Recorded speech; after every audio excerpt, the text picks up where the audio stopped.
Hello, another digital pet portrait today, for a dog called Riley.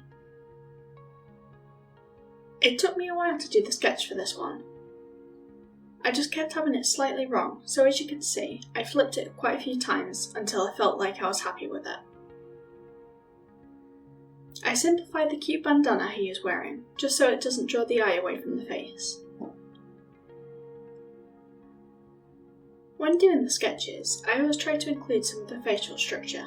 The indents of the face and around the eyes are important. It just makes it easy for painting.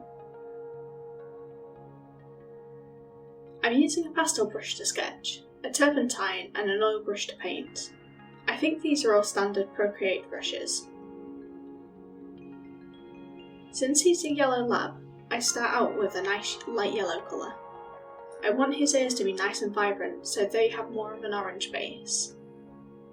I try to work in one layer, but I don't want the bandana to get in the way, so it's on a separate layer on its own for now, which is why it looks a bit weird. I always hate taking off the sketch layer, the painting looks so bold and ugly. I think paintings always have to breach an ugly stage until they're sort of okay. Mine certainly do. I'm trying to be more confident with my strokes. A nice thing about working digital is that you can always undo in case anything goes wrong.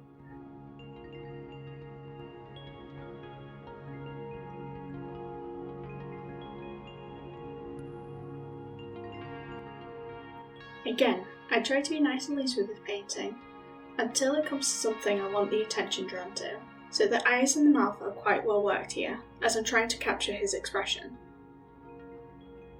When you're painting, be sure you're constantly checking back to your reference. Make sure your shapes are correct, and the colours work. You don't want to have to change it later.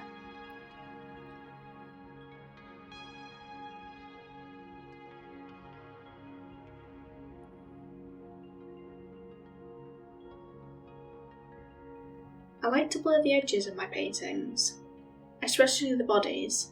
It just gives it a nice soft painterly look.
Here I work the bandana.